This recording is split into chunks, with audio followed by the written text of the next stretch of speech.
All right, Councilmember Mark Squilla, thank you so much for being with us.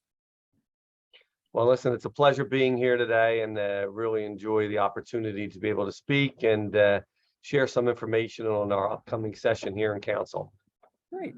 Well, Councilman, the first thing I'd like to ask you, you are the majority deputy whip. What exactly does that mean? Normally, what the whip position is, and we go during council when there are legislative policies and being set forth and bills being introduced. You go around and try to work with our colleagues to get enough support to pass that legislation.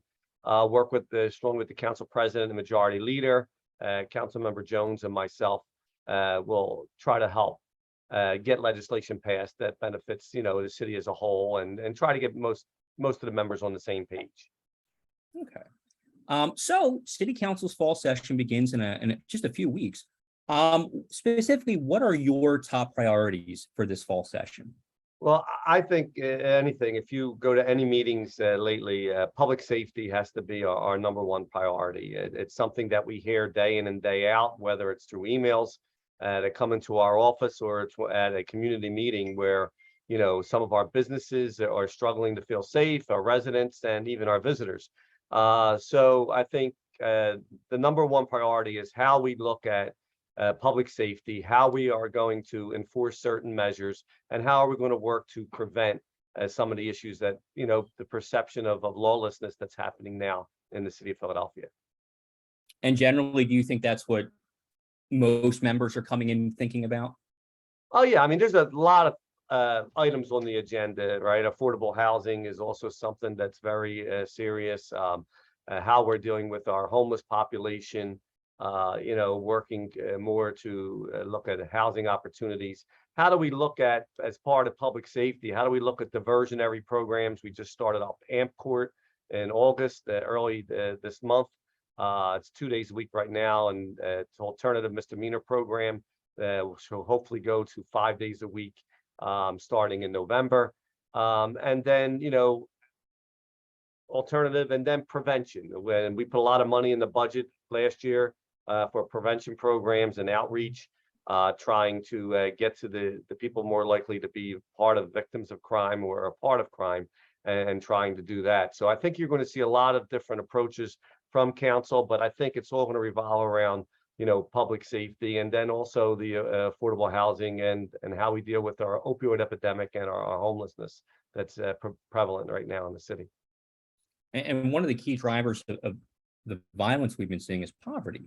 What steps do you think council should be taking, will be taking, in order to sort of help break that 26% poverty rate? Well, when you look at the investment into the communities, a lot of that has to do with the $184 million that we put in, has to, go out into those communities, work with the community leaders that are already there in place, and how we could partner with them to go to the people and see what is needed. A lot of the violence that we're seeing, normally that's what's different this time and then previous times, is it's a lot younger folks. So a lot of our,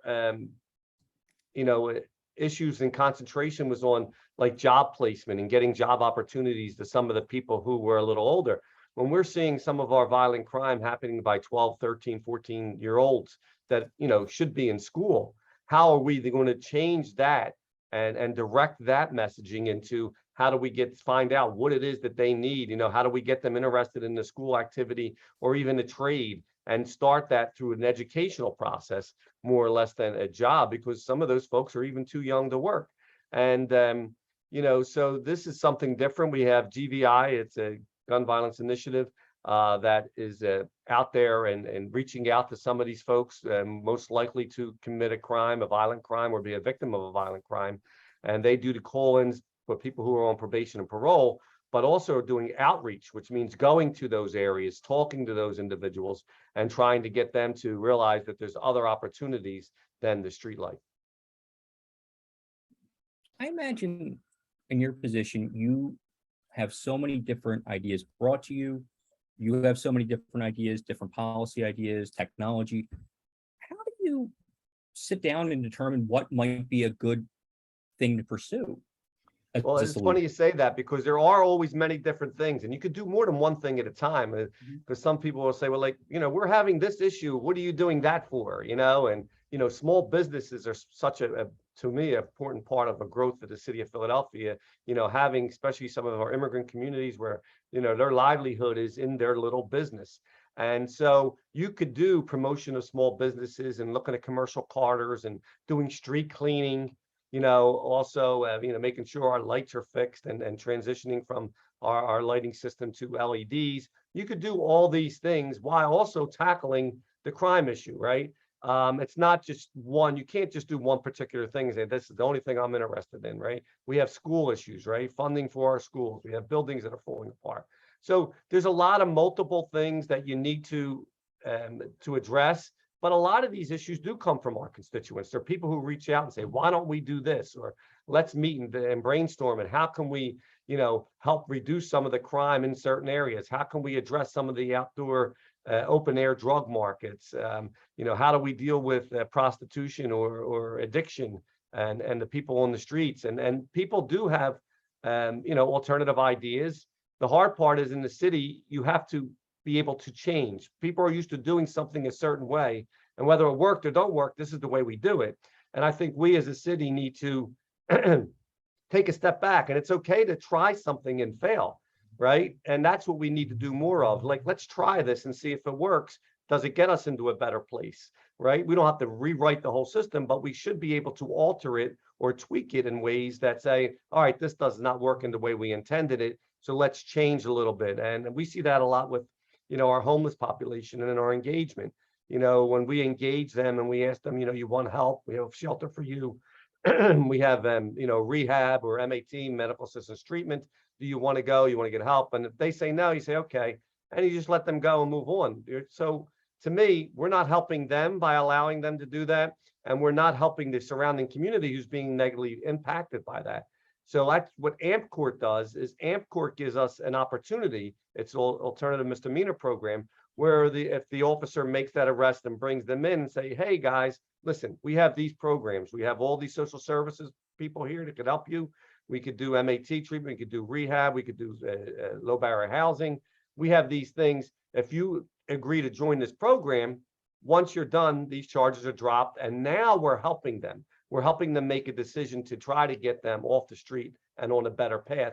And I think now it's only 2 days a week right now, but I think this program, once it ramps up to 5 days a week, you'll start seeing more and more people taking the help instead of just turning it down because there's an alternative. I mean, and there's a consequence. If you don't take the help, then there are going to be charges because of the illegal activities that you're doing. And then we want to bring back community court. Community court used to be something that was very successful for minor issues. It was like retail theft, urinating in public, blocking the highway, things like that, where you could bring them in and then you would issue community service. And that community service was often done in the communities where they committed that violation. And, it was great because, the charges would eventually just get dropped and the people had a consequence of community service. And then they felt good about themselves. A lot of those folks, before I got into council, we used to run a program where we used to get a lot of the kids from community service and people who did minor violations as offenses, and they would like clean a park or clean a lot or a playground. And then some of those people would even come back and volunteer later on and say, I enjoyed this. I felt good that I was doing something good for the community.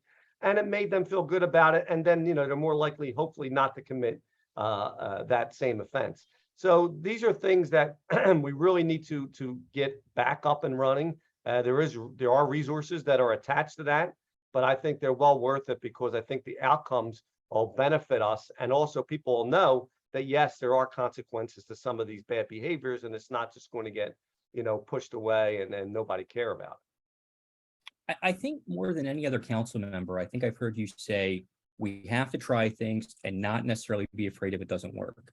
And that to me makes a lot of sense. But do you think, not just local government wise, but state government, federal government, that there's an aversion to risk because it's such a results oriented business? And how do you work through that?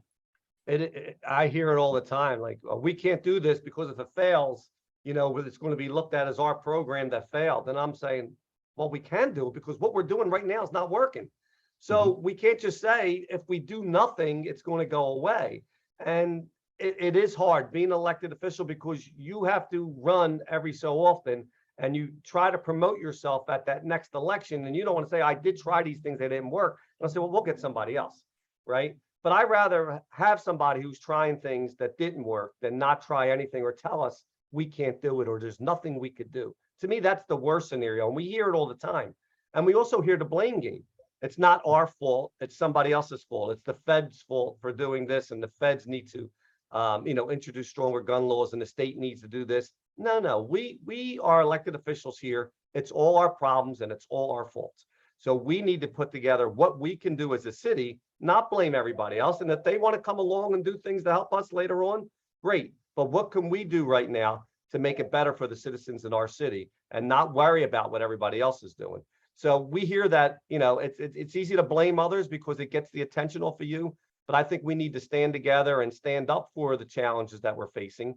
And I think we need to know as elected officials that we are responsible. It's not somebody else's fault. We're elected here in the city, and it's up to us to make the decisions, make the changes necessary to make it better for all the residents in the city. I'd like to bring in Denise Clay Murray here on the Philadelphia Hall Monitor. Hi, Councilman. Thank you so much for giving us some of your time today. While we talked a little bit about what's coming up in council, there's a couple of other things that are happening in your district that I wanted to ask about. The biggest one being the fact that the Sixers want to put a new stadium downtown. Here is how the traffic on my inbox went when that announcement was made. First, I got the press release saying that the Sixers want to build a new stadium. The next thing I got was a press release from Asian Americans United saying that they were against this stadium. What are you hearing from your constituents about it? Or is it too early to talk about this? Yeah, I mean, there's people who are dead set against it, and there's people that are really supportive of it, but it's too early right now. We don't even know the whole plan.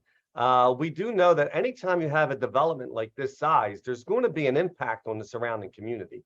So we do know that whatever the plan ends up being, as we meet with the developers and as we meet with the community, the Chinatown community and the surrounding Washington Square West and other stakeholders need to be involved in those conversations. If you are against this project, we need to know what are those issues that you are concerned with. Are you worried about traffic flow in there? Are you worried about small businesses being taken over? Are you worried about gentrification, affordable housing? How, if they are your concerns, do you bring them into a developers meeting and say, hey, these are our concerns, and what can you do to eliminate our concerns? How can you mitigate these challenges that we see that are going to happen in our neighborhood from you doing this development? And then we need to have those conversations. One of the reporters said to me, like, why would you even consider this now that you're running? I said, as an elected official, we got to look at all these things that come in front of us. We got to weigh them out with the community concerns and with the city as growing city and metropolitan area is. The fascinating part about that project is it is going to be situated on top of a transportation hub. So it may be something different than we had in other areas when they tried to promote something like this. But I think it should be discussed, it should be thought out. And, being from South Philadelphia, and I remember the neighbors being against the, adding the new stadiums down there. And then I also know that, some of the community benefits that they receive from that afterwards. And the same thing when they put the casino down in South Philadelphia, there was a big opposition to that being there. And then at the end of the day, they end up coming to an agreement with the community to mitigate all the challenges they thought were going to happen to their neighborhood, and then worked on a community benefits agreement that they thought would offset the negative impacts. The stadium district down there, they have police that make sure their streets, people don't park on their streets, right? They make sure that the neighborhoods aren't affected by the traffic, and they keep the traffic on certain roads. These are challenges that I'm sure will be even more serious in Center City area. And how is the organization that's doing this development going to mitigate those changes, and what promises can they put in writing and have an agreement with the community to try to offset the negative impacts on that surrounding community? So I think it's too early right now. we don't know enough about the project. I know one of the concerns I had initially when I met with them was that I was worried about there's only 80 events a year or something like that out of 365 days. You know, how is it going to be activated when it's not in use? And how can it be a benefit to the community? You know, are they going to make sure that they have active uses or retail around the Market Street, Filbert Street side of these buildings? You know, how would it be used? Because if it's not used most of the year, which a lot of these stadiums are and arenas, then what are the other things that could benefit the community when it's not in use? So it's not only the problem of when it's in use, but what is the problem when it's not in use, and how can that also sometimes be a negative impact on the community? So there's a lot of discussions and conversations to still be had. And yes, there's going to be a lot of people opposed to it, and a lot of people supportive of it. And, you know, we got to work our way through and see if it's possible, you know, to either get it to go forward or say, you know what, this is just not going to work. The community's too much against it, and it's not something that would fit in downtown Center City. Okay, because the thing that I noticed when I looked at the plan as it was proposed was Center City does not have a movie theater, or did not have a movie theater before the AMC was put there in the Fashion District. And I'm like, okay, so you go from not having a movie theater downtown, having a movie theater for a couple of years, and this project would take the movie theater away. So is that going to be? Yeah, but is that true? Because I heard that they're going to be putting a movie theater in the other part of the gallery, and also some of the other uses that were in the one section into the other section. So Maastricht is supposedly, now I didn't meet with them yet, these are just conversations that we hear. They're saying that they would like to relocate all those folks that are in the one section into the other section of the gallery or the Fashion District to do that. Now that all stuff has to be hashed out and worked out and discussed, but you know, we don't know that at this time. But it is a serious concern, and I think those are good questions and good reasons to have these continued conversations to see if these concerns, you know, could be mitigated. Okay, another question I had concerns Washington Avenue. When the decision to only have half of, when the reports came down about Washington Avenue and the decision to only turn half of it into, I guess, a 3 or 4 lane highway for the purposes of adding bike lanes and different things came down. There was a lot, particularly on social media. You know, you would have thought that the city had been burned to the ground, the way that some people were reacting to this. Talk a little bit about your thought process in terms of your part of Washington Avenue and what led you to make the decisions you made regarding it. Well, we'll start back in the very beginning of the process. We initially, Washington Avenue was looking to make it better for some of our businesses, safer for some of our pedestrians, our bike riders, and even the drivers on the highway. Washington Avenue is a thoroughfare that goes from river to river. It goes through the entire part of South Philadelphia. And there's a lot of businesses there. There's a lot of residential people there. So it's used by a lot of different people, a lot of different users. So what we wanted to do was, when Otis came to us, Office of Transportation, Infrastructure and Sustainability, they had a plan of how can we make Washington Avenue better equipped to handle all its diverse businesses and users, and also safer. So we initially started the conversations with some of the community, and they said, well, we don't want the elected officials in these conversations. We want the experts. We want Otis to run those meetings. So Councilman Johnson and myself relented. So we backed off. We said, all right, we'll have Otis run these outreach meetings. And they did outreach, and they were in charge of, you know, connecting to some of the businesses, connecting to the community organizations. Sort of the problem was, it happened, a lot of the engagement happened during the pandemic. So they were doing a lot of it virtually, and a lot of it seemed to miss some of the people who were actually in that community and felt like they didn't have a part of a say during those conversations. Now they went from a 5-lane highway, which it is today, and they went down to a 3-lane highway, And the part of the problem, they graded it from what it is now to the safest. So they already assumed that this is the safest option, the 3-lane highway. They did that outreach, they did the engagement, they came up with a study, and they said, all right, majority of the people want this 3-lane highway. Well, that's when we actually start getting pushback from some of the neighbors in and around the community saying, well, we weren't included in that outreach. We didn't know, they were telling us we wanted it safer. Of course we wanted it safer, right? And so Otis agreed to go back and say, you know what, we didn't do as much in-person engagement as we should have done. So now we're going out and doing this in-person engagement. And that's when you got a lot of pushback. So then my position all along was, whatever Otis and the communities came up with during their final conversation, I would support. I would support it. And I made that commitment early on, saying, as this process, we'll work through the process, and whatever happens at the end, we'll support it. And another issue was they came up with a final plan that had a 3-lane highway. Everybody got upset, and they had more meetings. And then they went and changed it, and they created a hybrid model where some things were 3-lane, some areas had 4-lane, and some had 5 lanes. And once that happened, everybody was mad. The people who wanted the 3-lane highway were mad. The people who wanted to keep it the same way were mad. Some of the businesses were mad, saying they weren't included.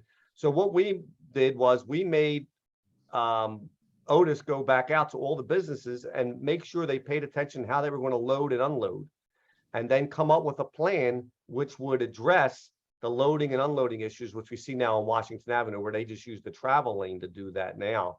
And this would hopefully help them to be able to have these businesses, stay alive and be a big part of the Washington Avenue 9th Street corridor there, and also be able to make it safer at the same time.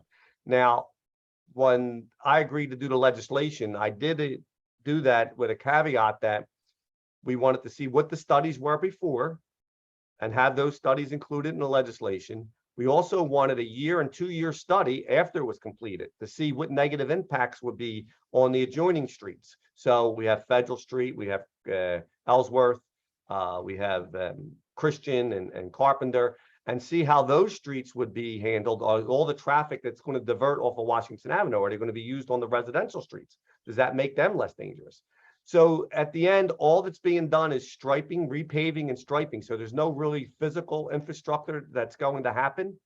And so I agreed on my half of Washington Avenue to allow it to move forward with the restriping of the 3- and 4-lane, the hybrid model of this, to see how it was impacted, and then determine from the studies to see if it needs to be tweaked or changed in a year or two once the street gets used in its new repaving model. And so, again, early on, I agreed to do what, Otis and the communities came up with. And even though no matter what we do, we never have 100% support for anything, whether it's a development, whether it's a street change. You go to those meetings, it's 50-50. It's like split right down the middle. Half the people love it, the other half hate it, and then there's people who don't care. So, eventually, as an elected official, you have to make a decision and you have to go with it. I think this allows us to, though, then re-look at this to see if it could be better. If it, did it make it safer? Did it make Washington Avenue safer? But did it make the adjoining streets less safe? So I think these studies will be able to tell us that, and then we may be able to go back and make additional changes, in the future. When you talk about stuff like this, particularly, road changes or building things or redevelopment, the subject of gentrification comes up. People feeling like they're being pushed out of their neighborhood. Is that something council is going to take on this session? Because it comes up a lot. It is, like we mentioned earlier, affordable housing is also part of that. And when you look to redo, even some people say, well, I don't want this park redone, because if this park gets redone, even though you're living there now and it's, pretty downtrodden and not work, then other people are going to move in and take it over. I think we as a city, we have a great opportunity, is that we could improve things for people who are living there, but then also we have to make sure that enable to keep them there and make sure that they could enjoy the new entities that we create. And it's not an easy process because, you know, sometimes when you do make things better, other people are interested in that community, but it's no reason to say, well, we should just leave this as an open air drug market. You know, people are using needles in this park and we should just leave it that way because it's going to allow us to stay here, right? But we need to make sure affordability is included in that. And so that people who are living in those communities can then also stay in those communities, even though they're improving, doing street cleaning, for instance, or including new lighting, right? There are things that are important because the cleaner it is, we believe it's safer. And if it's safer, we think that the people living in there will be more apt to either come out, be a part of the community, and have a stakeholder in their community. So the hard part is, how do we do both? And, you know, it hasn't been mastered yet. And I think that we just need to be very conscious of when we're doing it to make sure that we're also looking at the people who from those communities should be able to stay in communities. And listen, a lot of my district has been gentrified. I mean, even as far as say the Queen Village area, the Pennsport area, you're looking at them now. It didn't really gentrify a lot of it racially, but socioeconomically, it's a big difference. There used to be longshoremen and police officers and carpenters, but now they're all professionals, and all those other people were moved out, and they moved either south or they moved out of the city in general. So we have to really put an emphasis on affordability to make sure that we're keeping affordability as part of our plan, even when we're improving the surrounding communities. And, you know, when we do build a new building, can we make sure that affordability is part of that? We've added bonuses into our zoning code. So when they do build higher density, they have to have so much affordability as doing that. That'll help keep you know, people from that community in there. We have a 5149 plan for city-owned properties where a private developer could come in and buy city property, but they have to do 51% affordable, 49% market rate. So they could subsidize the affordability by selling market rate houses and then keep 51% of them affordable so people could buy them or rent them. So we need to continue that model, and we need to work other ways to make sure that affordability and people who live in those communities could still stay there, even though we're improving them. Okay, thank you, Councilman. I'm going to turn it back over to Larry McGlynn, and you're listening to Hall Monitor on WPPM 106.5. Thank you, Denise. Councilman, I just have two quick things here at the end. What should the city do with its budget surplus? Well, I mean, we have a lot of things that we would love to do with that. Obviously, you know, we're looking at our schools and the need for improving our physical plant of all our schools. That's important. The other thing is, you know, we had a great program for rent assistance, people who were struggling for rent. That actually helped both the renter and the landlord. A lot of our small-time landlords are people who do rent affordably. And, you know, when people aren't able to pay, those folks aren't able to pay their taxes and their bills. So I think rent assistance is something that we should look at and make sure that we're able to fund that so that people could still stay in their places there where they live. Also, I think that we need to, we made big commitments to prevention programs. I think we need to continue those commitments to help people who are challenged in a way that they're either most likely to be a victim of a crime or perpetrator of a crime. And I think we need to do a better job of getting out into those communities and not waiting for people to come join these programs, but going out into those communities and seeing really what the concerns are.